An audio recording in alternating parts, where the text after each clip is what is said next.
Andy, my dude, have you heard of the magical website builder known as Squarespace? Ugh, not another Squarespace ad. I feel like every podcast is sponsored by them. Hey, don't knock it till you try it. Yes, okay, it is overhyped, but actually it lives up to the hype. Squarespace is like a website fairy godmother. With a click of a button, your site transforms into a beautiful masterpiece. A website fairy godmother? That sounds interesting. What makes it so magical? Well, for starters, those slick templates make anyone look like a professional web designer. Pick one, customize the colors and fonts to match your brand, and voila. Plus, the drag and drop fluid engine is so easy, your grandma could build a site on Squarespace. Well, she did knit me a lovely scarf last Christmas. Maybe website design is next. Exactly. And when you're ready to sell your Nana's handmade scarves online, Squarespace has built-in e-commerce. Add a store with one click. Get flexible payment options. Then watch those sales roll in. And when she wants to teach others her steezy scarf skills, Squarespace's new courses feature is just the ticket. Nana can set up her curriculum and enrollments and payments in a snap and become the next e-knitting influencer. Oh, wow, you really sold me with the grandma angle. Sign me up for that free trial. Just go to thenextreel.com/Squarespace and transform your site into a beautiful Squarespace masterpiece. Well, thanks, Pete. Even though it's overhyped, Squarespace actually sounds perfect for Nana's site's needs. Appreciate the warning on the ads, though. I'll brace myself next time I listen to a podcast. Anytime. Let me know if you need any help getting that site up and running.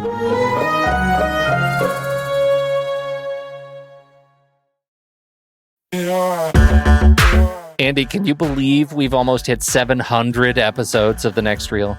I know, it's crazy. And with all the other episodes in our family of podcasts, we are well over 1,200 episodes of movie conversation. It's really pretty amazing that we've gotten to have these in-depth movie chats every week for over a decade now. And we couldn't have done it without our loyal community of film fans. Their support over the years has meant so much. For sure. That reminds me, we should give the merch store a shout out. Buying shirts from thenextreel.com/merch is a great way listeners can continue to support the show. Plus, they get to sport our great designs. Absolutely. I think sometimes folks forget we have a variety of shirts, mugs, phone cases, and more available. In fact, a great place to start is with a shirt sporting the Next Reel's logo. We also have that classic Fast Times Spicoli Surf School tee, or the weirdly popular Rusty's European Tour shirt. The one from National Lampoon's European Vacation. Why is that so popular? Search me, but we have sold a ridiculous number of those. I guess there are a lot of Rustys taking trips to Europe? We're always adding new designs based on movies we've covered, like our brand new design for a streetcar named Desire, featuring a streetcar named Desire. So if you want to rep your love of TNR and films, head to thenextreel.com/merch. Every purchase helps us continue to have these weekly in-depth conversations. So visit thenextreel.com/merch today. And as always, thanks for listening and being a part of the Next Reel community. We've got lots more great movie chats coming your way.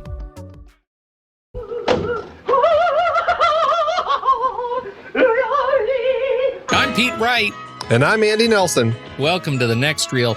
When the movie ends, our conversation begins. La Cage aux Folles is over. It's time to mount the crucifix. Je sais, j'aurais dû mettre la noire. Ça me grossit le blanc. Ils se sont déplacés pour toi. Pour t'applaudir. Pour applaudir la grande Zaza Napoli. Andy, this is a new series. We're doing a new series, a new set of films. It's kind of a throwback to movies and their remakes, which I'm very excited about. And it's also, we're introducing a new name to the film. We've never done anything related to Francis Veber. Yeah, it's a fun twist to do with our movies and their remakes, especially because Francis Veber, who has been equated to, if I may find it in my notes, the Neil Simon of French theater. Yes. He has definitely been named as somebody who is very popular in French comedy and who was involved in a good number of films that have been remade in American, over here on American soil. And I think that kind of is an interesting thing to see how this is a person who stood out to be kind of, somebody that draws enough attention that people want to keep remaking his work. So why not do a movies in the remake series surrounding him? That's right. I'm very excited to see, and you know, I don't think I'd ever made the connection of Francis Veber as the Neil Simon, and I've seen this film and some of the other films that we're talking about in this series, and you can now that I associate that with Weber, I can totally see it, especially after watching La Cage aux Folles again. This was your first time with the film. Lay it on me. How'd it hit you? Yeah, I hadn't seen it before. As I said last week, I hadn't seen any of the films that we were going to be talking about, except for the American remake of The Dinner Game, which was remade as Dinner for Schmucks. That's the only Francis Veber film that I had seen that we're discussing. So looking at La Cage aux Folles for the first time, I knew about it from The Birdcage, which I also haven't seen. Which is amazing to me, how you missed that one in your catalog. It's just one of those things. I think that the idea was really solid. I liked the concept of this film. I can see how it was pulled from a kind of a one-act stage play, right? It feels very much like it could have just very much worked in one room. Right. Great single location. Yeah, maybe a half set to show the club. Yeah, right. I can totally see that. And I can see it playing well with these characters. I think that the transition to film, worked. I think opening up the scope, allowing a few more locations and everything worked really well for me. I feel it was an interesting film to watch for the first time today, looking back on a film that I think it's dancing in the way that comedies do, with caricature, stereotype, and real people. And I feel like this film is kind of dancing across it. And sometimes I'm like, I feel like it's going a little too far, crossing into, kind of some pretty broad stereotypes about very gay drag queens. Mm-hmm. And characters that I would say, I can feel that there's something authentic with that character. So I was constantly kind of at odds with it, trying to go, is it too much? Is it fine? Trying to gauge, is it a film that plays in today's world? I think for the most part, I feel like I ended up falling on the side of the line that said, the characters are pretty broad, but a lot of characters in comedies are pretty broad. I feel like it's done in a way where I felt the characters were respected, the relationship was respected, and because of that, I felt like it actually falls on the side of they're doing a good job with it, even though I still feel sometimes like it's a little too far. Yeah, I'm really interested to hear that perspective, and I was worried about it because for me, after watching it for the first time again in many years, and I've seen a lot of movies since then, and I've seen a lot of really dumb, broad stereotype movies since then, and I've laughed at a lot of extraordinarily dumb, broad stereotype movies, and so I was worried about this one, but we have to, I think, characterize the stereotypes into two different categories. One is the sort of color characters, right? The characters that provide the texture or the landscape of the scene. And I would put those in, the cast of La Cage aux Folles, of the club, right? Where you have those big scenes at the end of the birthday where they all barge in with a cake and they kiss and they do all this, shrieks and shrieks. And this film, is seated firmly on shrieks and limp wrists. I mean, it's all those stereotypes.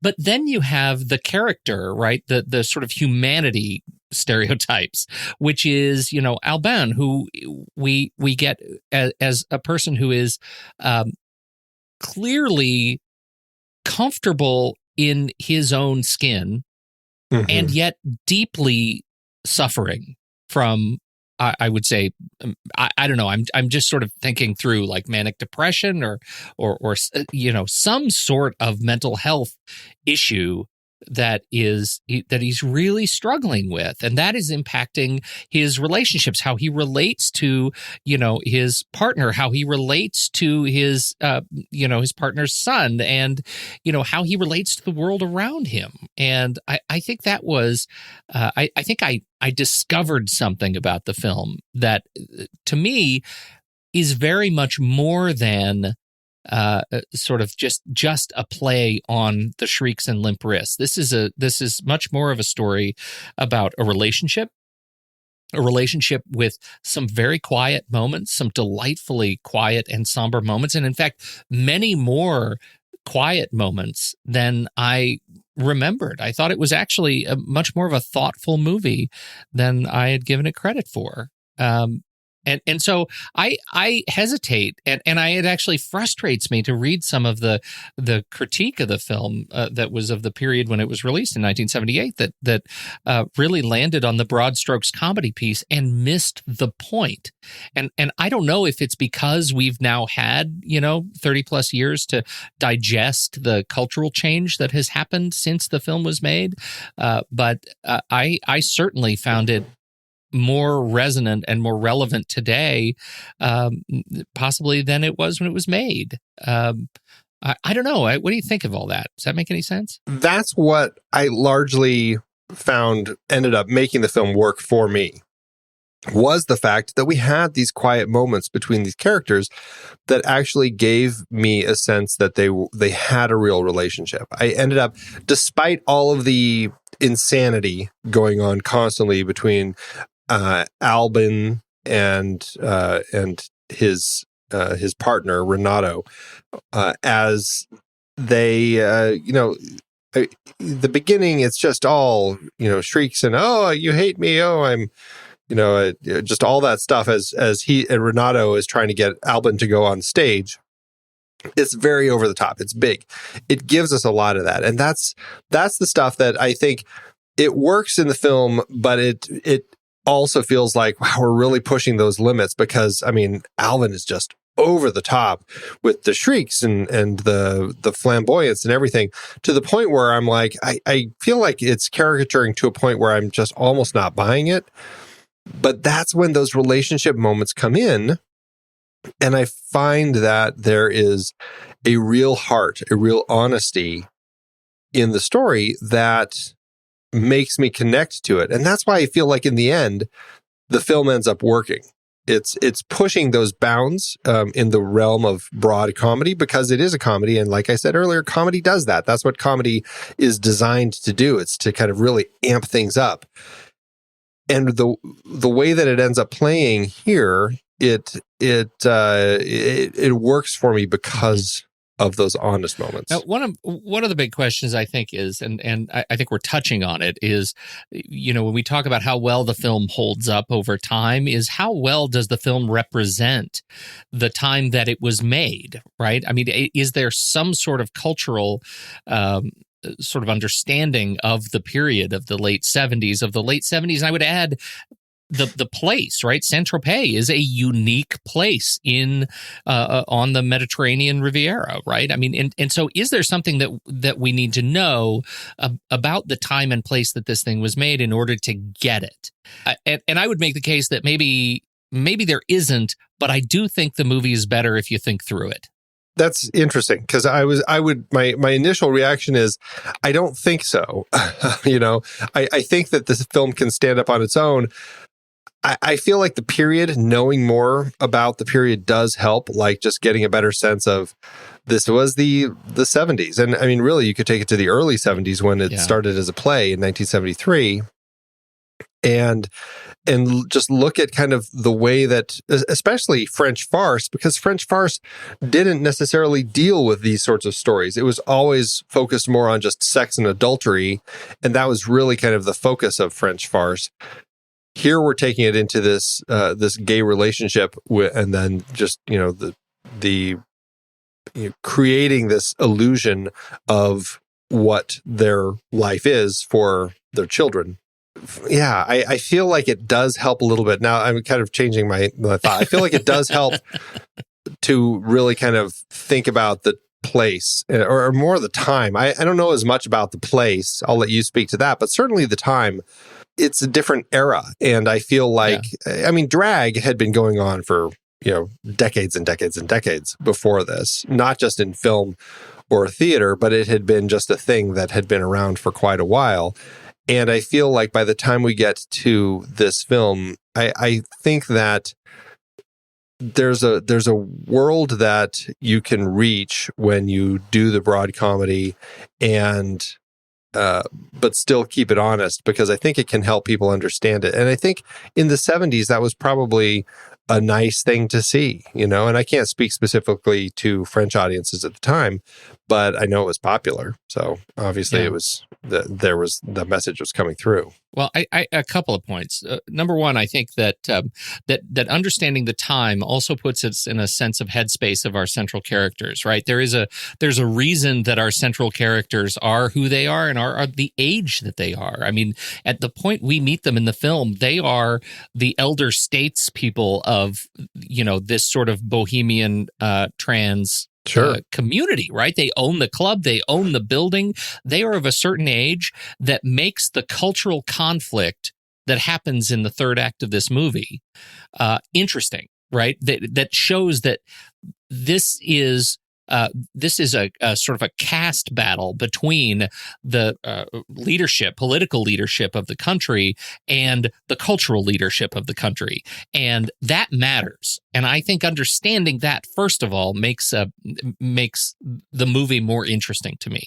Second, Saint-Tropez, I mean, it had been, it was a place that drew a lot of crazy, like, bohemian artists, right? The French New Wave. It was the music revolution was sort of centered there. It came out of Spain and Italy and kind of met in Saint-Tropez. It was essentially the sort of Beatles-inspired pop that was centered in sort of Saint-Tropez. It was the first city on the Mediterranean coast in France that was actually liberated in World War II. Like and as a result, it brought a lot of the international community, like the ne'er-do-wells, those who didn't who had nothing else to do. Like, they landed here. It was strangers and misfits and artists and so when you think about what is happening there in the 1940s and 50s, and then pick up this film in the 70s, like, these are those guys. Like, they landed here somehow. Like, where were they during the French occupation? I love that question, because I feel like that backstory would be really interesting.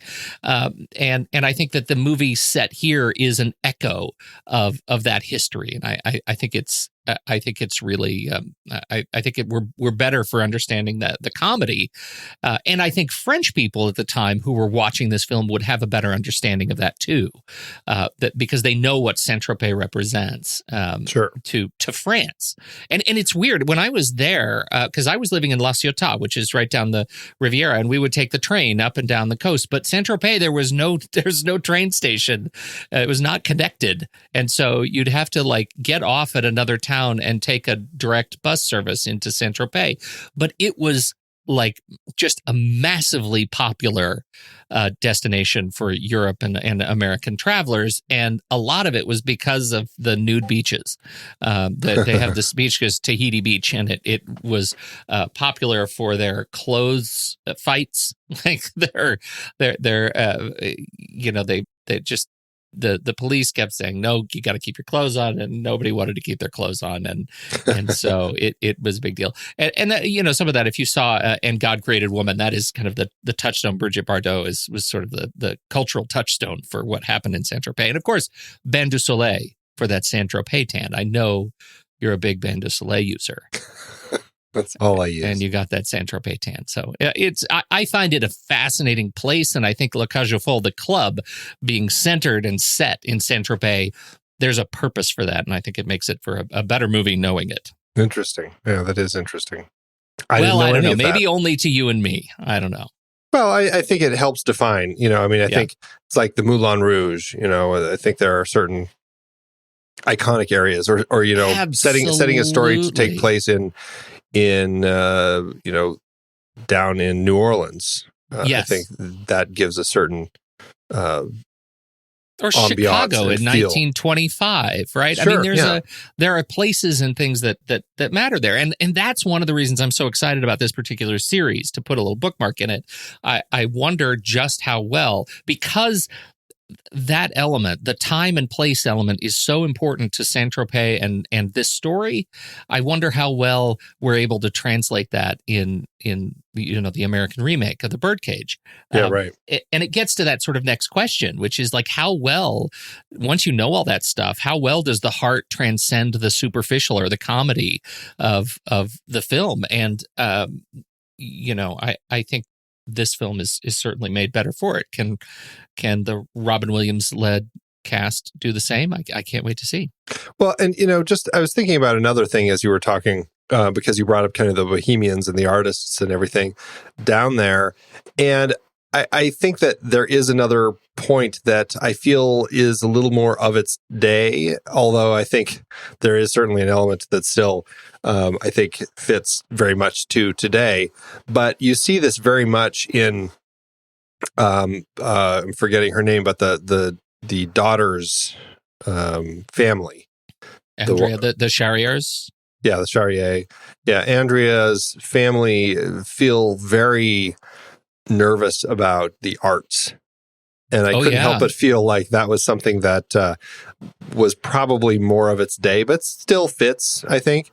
I think that especially when you have really conservative people, the idea that your child or somebody that they're engaged to might be involved in something that artistic can seem so shocking, that certainly is brought up here before she kind of fakes this whole thing that he is doing, not that his parents are in the arts or anything. So I think that's another element that's also worth thinking about with it. And I think that is a great point, because when we look at how well the film characterizes the generation gap, right? And I mean that's another thing that this film is about. It's about, like, these kids have chosen a future that does not include the cultural belief system, the ideological belief system of their parents, and you see that in sort of humorously portrayed in the Baldi side, right? When he comes home and he's like, I'm getting married, and dad keeps saying, oh, the whore, using these just sort of derogatory terms for this young woman. But of course he's joking, and they wish the best for him. Ultimately, they kind of get around it, but we don't get that from Simon Charrier. He is really stuck in this ideological perspective that of deep conservative values, and he's the head of the I can't now remember the name of it, but the head of the Union of Moral Order. Union of Moral Order, which is so brilliant and timeless, truly timeless name for a party. And so, like, we get to see those. Not to mention dealing with, a problem in his own order, because the president has been caught with, was it a young... died. It was a minor. It was a black minor prostitute, wasn't it? Yes. And the way that was written, too. I mean, you feel that sort of, I'm going to degrade Weber by saying it's that sort of Neil Simon vibe, where he just lays out these terms because you can kind of get the feeling that he's nervous to say it out loud, right? Well, he was caught with a prostitute. He died in bed with a prostitute. And she was a minor. And she was black, as he sinks into this chair, and you realize that everything, like those three words, because he's an old conservative, racist, those three words destroy him. And I think it was written so well to capture the battle between those cultural gaps and the generation gap, right? It hits both of these axes, and I think it does it very well. And what a great turn at the end when Simon has to then don a drag outfit and go into disguise to escape the press. Yeah. What a great way to kind of, for our family, our protagonists that we've been following, to find a way to use their secret powers and save the day, basically. I thought that was really clever and made for a really fun ending. So our protagonists on the Baldi side, Ugo Tognazzi and Michel Serrault, I find them as a couple. It didn't take me long to really dive into their relationship and believe it. Did you struggle at all with who they were? I think I ended up buying it, but there was something keeping me a little distant from Ugo Tognazzi as Renato. And when I listened to Édouard Molinaro, the director, talking about his issues in production, it made a little more sense to me. Ugo was not the original person from the stage show, whereas Michel was. Michel was originally on stage with Jean Poiret, who had written the play. The two of them played the lead roles through the runs of the show. And then when the movie was made, they felt that they needed to, the studio, not the director or anyone else, felt that they needed to give it a little bit more of a broad casting to reach a broader audience. So they brought in Ugo, who is an Italian actor. And I think they're probably, as I recall, I believe there was Italian money behind some of this. Yeah. He was an Italian actor who had a rather robust career, very busy. And they brought him in to do it. And he essentially showed no interest in the process of making this film. It was just doing it largely for the paycheck. And it was very frustrating for Édouard, our director, because this actor was just so lethargic and disinterested, and several times said, I'm going to leave. And they had to keep threatening him. If you leave, then you have to pay back all the money we've given you. You're not allowed to break your contract. And so he only stuck with it because of that. Very difficult for the director to work with this guy. And he was Italian.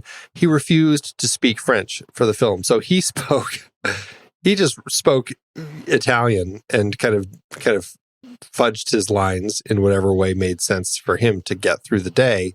And then Édouard and Francis Veber had to do lip readings and try to figure out, okay, what is he saying? What does it look like we could change in the script to make him say in order to fit the character? And when I heard all of this, I was like, oh, this is probably why I had a harder time connecting with him as a character than I did with Michel. Yeah. I mean, it's extraordinary. Holy cow. What, now, I agree that it was, I found it a little bit harder to connect with his character, but in my watch of the movie, I wasn't bothered by it, and I felt like his standoffishness, that I was reading as sort of standoffishness, actually it ended up paying me back in sequences like when we first see Alban come out and in the more masculine suit, the classically tailored suit, and he takes a seat in that big chair and he tries to figure out what to do with his hands. And watching Ugo watch Michel, I thought was an incredibly powerful, just a chills up the back of the neck kind of a moment. I think that was just a great scene. The scene on the park bench when Alban leaves and Renato has to go and talk him back, saying, I miss your laughs. And I'll have to get sell my plot so I can get one next to you when we die, so I'll never miss your laughs. That was an incredibly powerful little sequence. And it made me just reflect on, that's why he's in the movie. Those scenes are why he's in the movie. And then I read this, I'm like, oh, God, this is what I didn't need to know. I wanted it to be so sweet and perfect. And now it's all ruined because of Italian-speaking, lip-reading, French rewriting, bozo craziness. Well, then on top of that, this was another thing that I thought was interesting, is Michel Serrault. He is not gay. He came across, or he was just playing the part in the play, and he was very comfortable in kind of the over-the-top way that they played it in the play. The play didn't have as many of those kind of emotional moments that kind of connected us to a more honest relationship. It was just more big, broad story. It was very much more the farce rather than having these smaller moments. And when he was working on the film, he was really concerned about those moments where he had to actually emote and have those smaller, more emotional beats with Ugo, because he isn't gay, and it was harder for him to play a serious gay character than it was to do the over-the-top broad gay character. And so that was another issue the director had, is trying to deal with Michel, who was having a hard time with those smaller emotional moments. So I think what's interesting is the way that those moments can still convey the honesty and the power, kind of the subterfuge under all of that, even despite the fact that Ugo was disinterested in being in the film and Michel was having a hard time being an honest, emotional character. Yeah, right. It is a movie that doesn't deserve to work as well as it does. Yeah, it's kind of surprising. On the other side of the family, right, we've already mentioned the Sherias, and we have Carmen Scarpita and Luisa Maneri and Michel Galabru as Louise, Andrea, and Simon. And, of course, their chauffeur, Venetino Venetini. And they are the other sort of nuclear family that is going across the French countryside to meet up to have this dinner, and meet the other parents. Just as we have this experience with the Baldi family, and they're over the top, sort of playing on that side of the scale, we also have kind of over the top conservatism in this family. We've already mentioned that with the black prostitute minor. What do you think of his portrayal, though, Dad in particular, as the over the top guy? Did you ever stop and say, it's too much? I don't get that joke. Like he's taking advantage of stereotypes. Well, this is why the film, I think, another reason that I found the film ended up working for me more than it didn't, is because they were not just doing the big, broad stereotypes of the drag queens. They were also doing the stereotypes of the ultra conservatives. And I'm like, okay, so they're pretty much being equal opportunity and using the broad comedy and the caricatures with all the different varieties and allowing that to kind of work in what we're doing with the story. And to that end, I ended up finding that Michel Galabru worked really well as the ultra-conservative dad who was just petrified of what he found that his daughter was marrying into. So I feel that it is pretty solid the way that they used it. And I think it's because the honest moments make the film work. I think the ultimate payoff of the joke where we know that he's going to end up in drag. I mean, I don't know if you felt like seeing it for the first time. Like, this is kind of tired material when you take a step back and remove the people, right? Looking at it on the page, we now have seen these kinds of stories before. And I had seen images from the birdcage, so I knew that was a plot. So you already knew what it, yeah. All right. And so I think that ultimately, even with tired material, then you have to apply the character rationale to it. And I think these performances, and Michel Galabru in particular, what he is able to do to this stodgy, old politician, not taking him too far. Like, I think they could have really, made him wrestle with broad comedy, so much more than just climbing up and down a ladder, right? That was about the extreme of the slapstickness that we get, and all the way up until the big joke at the end where he comes out in drag and he's pounding on his chauffeur. It's me, can't you tell it's me? And he's in a dress, and it's funny. It's funny. I think it's ultimately I think it's good. And so I think that's a piece that frustrates me when you read the critics who say it's just a dumb sex comedy. I think they're like latching onto those moments that are admittedly surface moments, and they miss the 60 minutes that came before that was a dad trying to impart his belief system on his daughter and doing it in a really clumsy ham-fisted way. Oh, je suis furieuse de vous connaître, hein? Le papa de la vilaine qui m'a volé mon grand-fils. Albin. We've now watched a number of gender crossing movies: Transamerica, Priscilla, Queen of the Desert, fantastic. How does this one fit in the overall sort of landscape of these movies for you? There's definitely a line, right, in the world of film cinematic storytelling where you have men dressing up as women. There is the line where you have straight men dressing up as women for whatever reason to get out of a situation or whatever, like Some Like It Hot, which is an interesting film because it also kind of ends up blurring that line a little bit as we get toward the end of the film. But then you have other things that are purely straight guys putting on women's clothes just to hide. The example that comes to mind immediately is, of course, Bosom Buddies, which is a TV show, but still, Tom Hanks, Peter Scolari dressing up as women just so they can find a place to live. In know, the only place available happens to be this boarding house for women only. And so I that's one side of the spectrum, and then you have the other side that is definitely more the trans Americas, where you're really dealing with kind of the emotional complexities of going through change. And but then there's these ones that really deal with kind of the drag queen side, and I feel like I can't think of many. And I just might not be versed in the history of it, but I can't think of many that really happened before this film, La Cage aux Folles.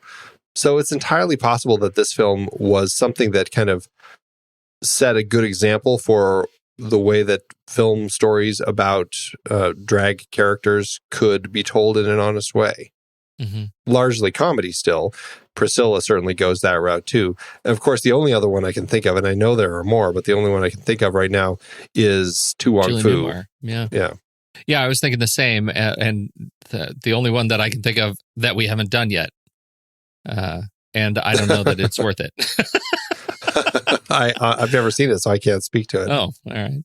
I think we saw the one we were supposed to talk about, which was Priscilla. Of the two.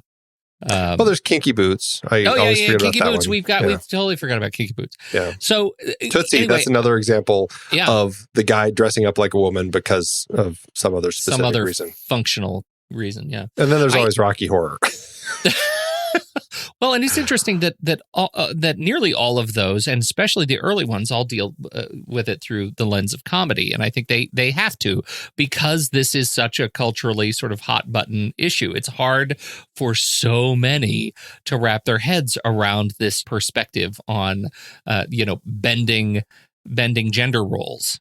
And this was it's interesting because we don't have a character who's going through a transition, but we do have culturally, right, in their sort of microculture, their family unit.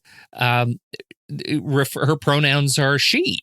And it's something I've been neglecting through our whole conversation because I've been thinking in my head about Michel and Alban goes by she and auntie and I've been a better mother than her mother or than his mother and those kinds of things, and they in the family refer to Alban as she. Yeah, right.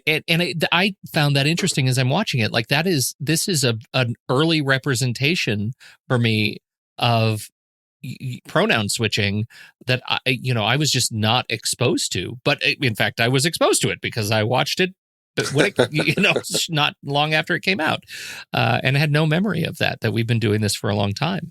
Well, and that's what I think the film does interestingly is because it's doing all of this. Again, it's coming across in a broad comedy, so you don't necessarily think about it, but it's there. Yeah. That's why it's important. And that's, I think, why probably this film was popular and opened doors for films like Priscilla, Queen of the Desert and Tu Wong Fu and Kinky Boots and everything else to find homes and get made. Édouard Molinaro was a French writer and filmmaker, and it's funny because listening to him speak, he really was never somebody who was interested in comedies, but that's largely what he's known for. He actually started out in film and did a few films that were kind of detective, kind of crime films. And he was known for those for quite a while because they were popular. But then as he continued, he ended up making some comedies, and those ended up really clicking.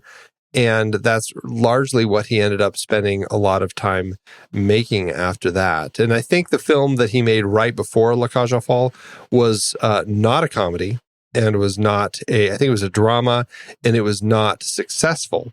And because of that, he just needed something to kind of get his name back out there. And so he agreed to do La Cage aux Folles. And it wasn't something that was like, something he'd been waiting to make forever or something. He just kind of grabbed it because he needed something that would be a hit. But it was a hit. It kind of pushed him into doing more comedy still. And of course, because of that, he ended up directing the sequel to this a few years later. Not the third film, but the second one he did. Obviously, you haven't seen the sequel. I haven't. I'm really curious about it now because I read the synopsis. A spy plants a capsule of microfilm on Alban, and from then on, spies and the government agents pursue him. Alban and Renato travel to Italy to hide at Renato's mother's farm. At each point along the way, we see the straight world's reactions to Alban. Like, fish out of water story. Strange spy story. Yeah. It could be fun. I wonder what universe it's fun. Yeah. Did you see it? Have you seen it? No, I haven't seen it. In fact, I didn't know there was a second one until I started reading about this movie for this week. And third. I didn't know there was a third until about 2 minutes before the show. It's just totally news to me. It just feels like there is no way to make this movie again. The things that they've done well. This is a movie that was well spoken in its message, and I think anything that follows it then has to lean too heavily on the broad. The broader the comedy, the better. Because I just don't think there's any other way to do it. That's my hunch. Yeah, I'm curious. I feel like Vincent Canby, the critic, had a lot of negative things to say about this film, about La Cage aux Folles. He just felt that it was just very much pushing the stereotypes. For the second one, he said the film is as harmless, reassuring, sentimental, and unsurprising as any primetime situation comedy that has gone on too long. So I feel like was that a compliment? I don't think so. No, I don't think it was meant to be a compliment. Okay, I think he's saying it's bad, but he's not saying it's bad in the way that the first one was bad. It sounds like it's just become a situation comedy, and it's not very funny. As for the third one, that's one that sounds really weird. Let me read the plot description. In order to inherit his Aunt Emma's large fortune, which includes a large chunk of Scotland, Alban must marry a woman and father a child. And Renato goes along with the plan in an attempt to save their Saint-Tropez nightclub. Alban consults marriage broker Matrimonia and tries to act like a conservative heterosexual, but all attempts to conform fail, and he considers suicide. When all hope seems to be lost, Renato and Alban meet a suicidal young woman, Cindy, who decides that marrying Alban may be better than death. Wow. I don't even know what to make of that one. What I do find interesting, and it's a totally different director for this third one, what I do find interesting is that Michel Serrault and Ugo Tognazzi, as many issues as they had with the first one, they continued on into the second and third films. So it's just bananas. It is very peculiar. It just says to me that Ugo just loved his money, and Michel probably enjoyed the more broad comedy and the less serious story. J'ai cassé ma biscotte. We should talk a little bit about Francis Weber, since he is the focus of our series here. Yeah. So by this point in his career, I believe that he had been kind of involved in theater largely, but I think that as of the early 60s or late 60s, he had some of his scripts that he had been writing had been made into films.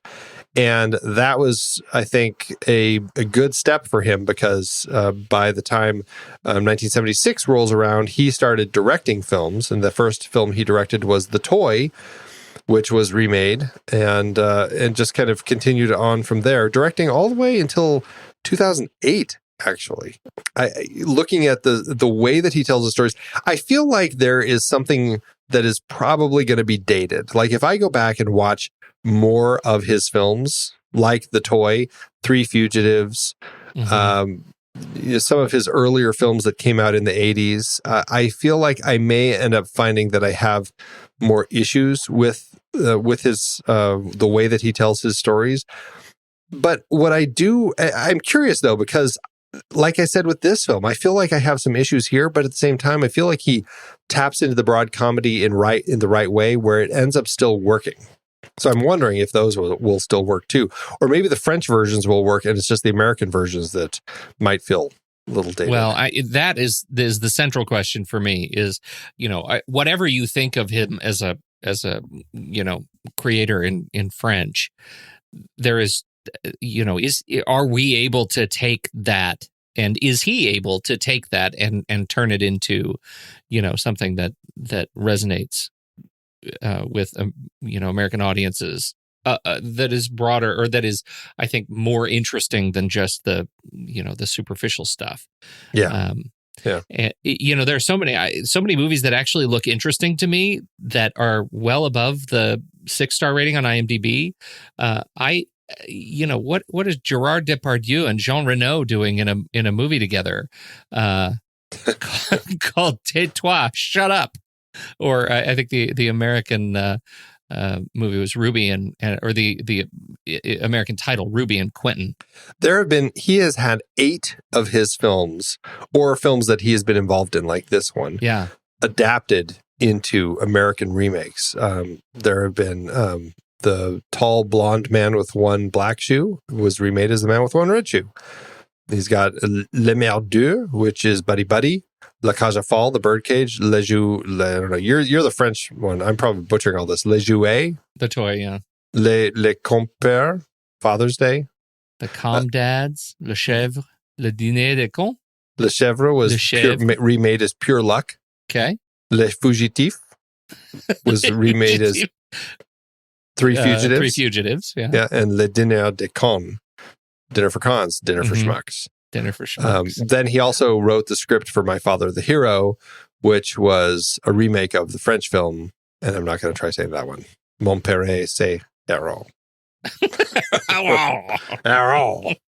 So I find it really interesting, and that's what I think is going to be interesting about looking at Weber and the films that he's involved in, to really see what is it about the stories that he's telling that draws so many people to them and want to remake.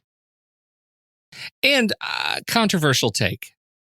What is it that makes those who see those movies and think we should remake them not sit back and say, I'll bet we could come up with that same story ourselves if we have a bottle of wine and about 3 hours?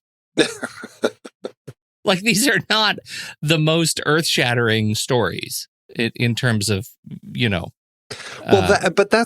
why it'll be an interesting series. Yeah. Like, is there something that really stands out? And honestly, I'm curious to go look at some of these other ones. Like Three Fugitives, I really enjoyed that film, but I was like, the fact that it was a remake, I'm like, what was so special about the original that made them want to remake that one? Exactly. I don't know, but I'm really curious now. I don't know if I'll ever be able to find the original, but I think it's one of those things. Comedy is an easy language, right? It transcends cultures very easily. And the fact that Weber could tell these stories with some humanity in whatever language, I think speaks to the fact that, it made people go, hey, you know what? That made a lot of money because it made a lot of French people laugh. Let's remake it in English, make a lot of Americans laugh. Anybody who hangs out in France for any amount of time knows that we share the same sense of humor. That's right. That is not true, what I just said. Anything stand out to you in terms of Armando Iannucci's cinematography? Iannuzzi is definitely a pretty big cinematographer. Definitely somebody who's been around for quite a while, working with a good number of big Italian directors and on a lot of projects that I think are largely considered, ones worth thinking about. What I think that he's bringing to the table here is a great sense of naturalism in the house, in the houses, to give it something that feels just pretty authentic like the way that the Charrier house looked. I just think it had just kind of this darker tones to it that worked really well, the way the shadows played. And I don't know, I felt like it worked really well in just kind of conveying the different worlds for me. Yeah, I think so. And I think a lot of the way they use the space, to your point about, sort of lighting and shadow in his place in the conservative house, and then just the vibrance and this flamboyance of the way the camera captures the tchotchkes and the ornamentation and I think it was quite lovely. But I don't think any of that works without the incredible production design and set decoration of Mario Garbuglia and Carlo Giavassi. It's just, I think it's just a great use and sense of space in these places, and they just completely envelop the characters in such a positive way. Well, yeah, and I mean, certainly they were having a lot of fun with it, with what they could do. Yeah. Right, a lot of fun. I just have to go back to Armando Nannuzzi real quick, just to give just a point. He was the cinematographer on Stephen King's infamous directorial debut of Maximum Overdrive. Oh, that was one of your favorites. Well, what I didn't know about it was interesting. He actually sued Stephen King for $18 million in damages after a radio-controlled lawnmower on the set, which was supposed to be one of the machines that had come to life.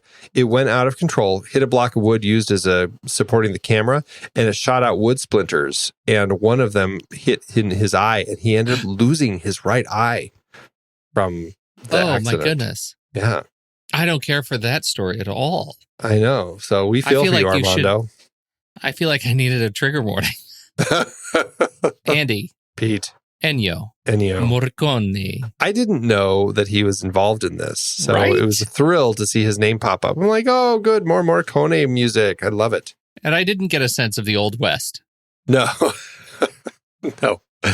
Yeah, he certainly is versatile. He allows some other vibes to come from the music. It works quite nicely. Okay. We've already talked about the sequels and remakes, and it's just we talked about some of them. We talked about the sequels. Oh, God, there are more? Yes. In 1983, a few years later, there was a Broadway musical made, which was also very successful. And then there was, of course, The Birdcage, which we'll be talking about. There was also another version of it, and I need to find it, that was made in, was it 2012, 2011? Oh, it was a TV thing?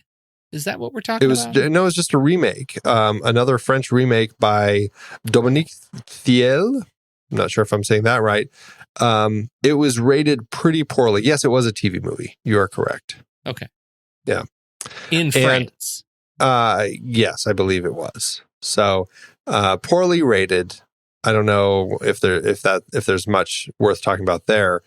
And but also there was a TV series that was actually talked about happening that would be kind of follow the life of a gay couple, and it was going to be called Adam and Eve, of course, YVES for Eve, but they couldn't figure out how to make it last as a show, and it never happened. So that was that.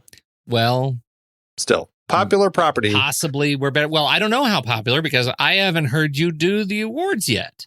It was a pretty popular award season. I mean, relatively for 1978. 5 wins, 5 other nominations. At the Oscars, it really caught people's eye. We had Molinaro nominated for Best Director. He, of course, lost to Robert Benton for Kramer versus Kramer, which we've talked about on the show. Great film. Also lost Adapted Screenplay to Kramer versus Kramer. And Costume Design lost to All That Jazz, which, I mean, it's arguable that All That Jazz should have won all of the awards. Yeah. So at the Golden Globes, it did win Best Foreign Language Film. And at the César Awards, which are the French Oscars, Michel Serrault did win Best Actor. And how to do at the box office?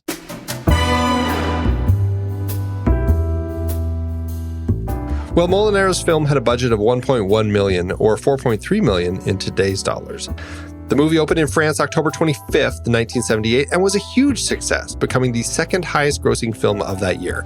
For the life of me, I couldn't figure out what beat it at the box office.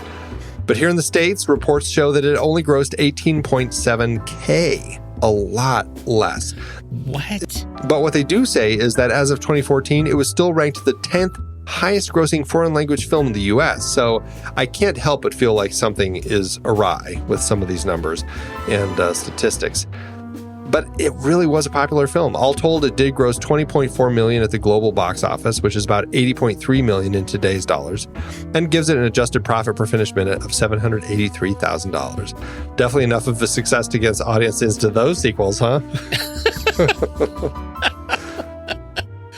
Oh, the curse of riches, if there ever was one. Indeed, indeed.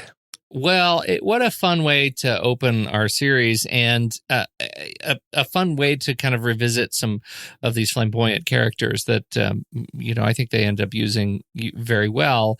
And I'm loving kind of that we're about to unveil some of Francis Weber's work, starting with this one. I dearly hope this isn't the high point.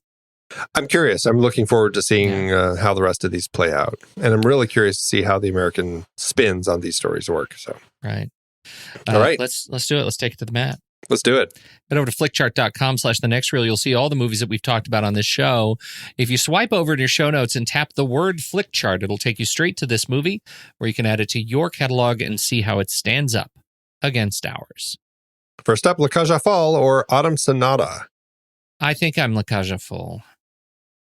If only for the more jubilant spirits. That's jubilance. I'll take jubilance. La Cage aux Folles or Do the Right Thing. Do the Right Thing for me. Yeah, Do the Right Thing.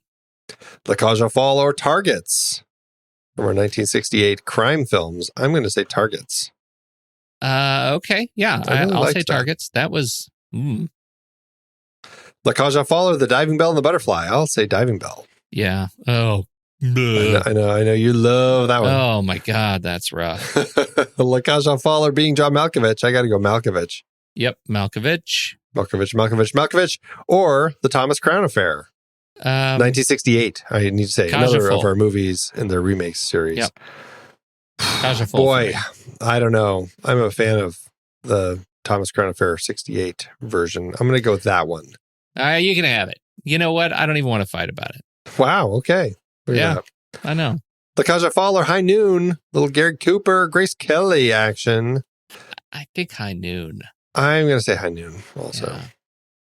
La Cage aux Folles or In Darkness from our recent Agnieszka Holland series. Boy. It's tough. Again, going back to the jubilant spirits, I will say La Cage aux Folles. Yeah, the jubilant spirit. Okay. All right. I know. La Cage aux Folles or Creep Show. Well, You're going to I'm say a big Creep Show fan. Yeah. I think I'm going to say La Cage aux Folles. Okay. Well, let's take it to the mats then. All right. Here we go. You ready? 1, 2, 3. Paper. Scissors. All right. Creep Show takes it. It's okay. It's all right. Well, that leaves La Cage aux Folles in spot 224 on our chart. 224 out of 451, which puts it at about a 50%, pretty close to the middle. It performed better on mine. Marginally better on mine. How did it do on yours? Boy, it performed a lot worse on mine. It just kept coming up against films. I'm like, what is that doing here? I have to pick it. And I was really surprised that it was such a battle for this one. It ended up at 34.22 out of 43.37, or 21%. Holy smokes, Andy. Yeah, I know. That is a disconnect. No, for me, that tells me I need to do some re-ranking. Yes. Yeah. First and foremost. For me, it hit 345 out of 1446, 8, somewhere in there. And that puts it at a 76%. And if I'm to go by the algorithm, or over at letterboxd.com/thenextreel, this is supposed to be a 4-star film over there. And I'll tell you, I feel really good about that. I think my ranking ended up at just about the right place. And I think for me, it's a 4-star movie. For me, it's not quite there. I feel that it's on its way there, but I enjoyed it. I think that the story it's works. on its way there. You think they need to keep workshopping it? I think they do. I think they clearly, I didn't get the spies. I didn't get the, there were no the fake marriages. That's really what I needed. No, I ended up at a 3 out of 5, 3 and a heart. So we'll average it out at 3.5. 3.5 for our chart. Yeah. All right. Well, I feel like we've been talking about what we're doing next week, pretty much the whole show. So pretty true. Where do we go from here? Well, it will be interesting to jump to this next one. It is The Birdcage, directed by Mike Nichol.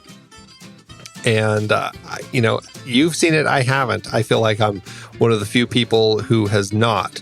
So I'm really curious to check it out. Robin Williams, Gene Hackman, Nathan Lane, Diane Wiest, and Hank Azaria. So I'm curious. Hank Azaria. I don't know. The character Jacob in this movie is the character named Agador in The Birdcage, and this is the maid / butler. The butler, yeah. We didn't talk about Jacob at all in this, but the whole gimmick about how Jacob can't wear shoes, he keeps tripping. Well, Hank Azaria is extraordinary in terms of, I will say, celebrating stereotypes. I can't wait to hear what you think of this. I mean, Jacob turned up to 11. It's good or not. I don't know. Wow. I don't know. Is it good? I guess we'll find out next week when the movie ends. Our conversation begins.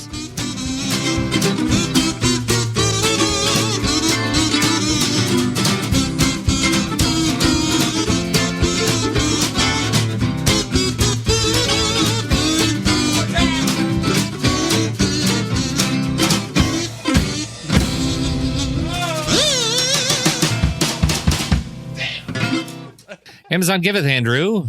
As Amazon always doeth. Yeah, they sometimes do. If you catalog Letterboxd as Amazon, then yes, Amazon giveth. We're still dipping our toes into our new game, which is very exciting. Reading Letterboxd reviews in a different language after Google Translate has had its way with them.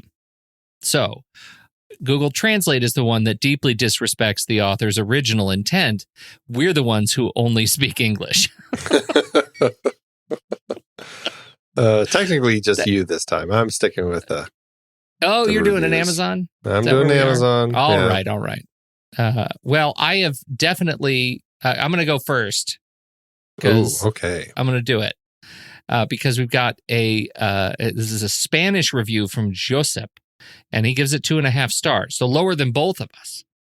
And he says, I never thought that a film in which a father is disappointed that his son is straight would leave me so cold I don't know French. Now, I don't know what that means, but it sounds very disappointed.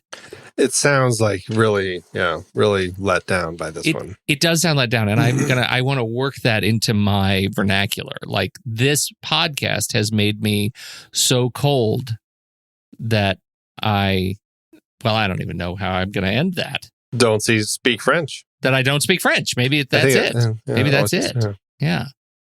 All right. What'd you do? What do you have? What do you have to live up to? I have a 1 star over on Amazon by Phyllis G, who has this simple review, which is drastically different from every other review because apparently most people on Amazon are furious that it is dubbed. Oh, they get Amazon so mad that other languages exist. And I tell you, everyone is upset about that, except for Phyllis, who apparently got a different version. Phyllis said, "Oh dear, it's in Italian." 1 star. She got the Italian. She's the one who got the Italian version. Maybe Amazon saw that and said, we better dub this quick. And then everybody else has complained about that. The only nat sound on the entire movie is Ugo. Ugo. Thanks, Emma Box. It's hard to believe we have been having in-depth weekly conversations about movies since 2011. Oh, you're telling me. Producing this show week after week is so much fun, but it does require a ton of work behind the scenes. If you'd like to help support our efforts, one easy way is by using our Originals page when shopping for books and movies that we've covered. Your purchases made through our links give us a small commission at no extra cost to you and allow us to keep having these great discussions. We are highlighting adaptations from Season 9 over at our Originals page, thenextreel.com/originals. That's the site where listeners can purchase the source material for all of our adapted film discussions.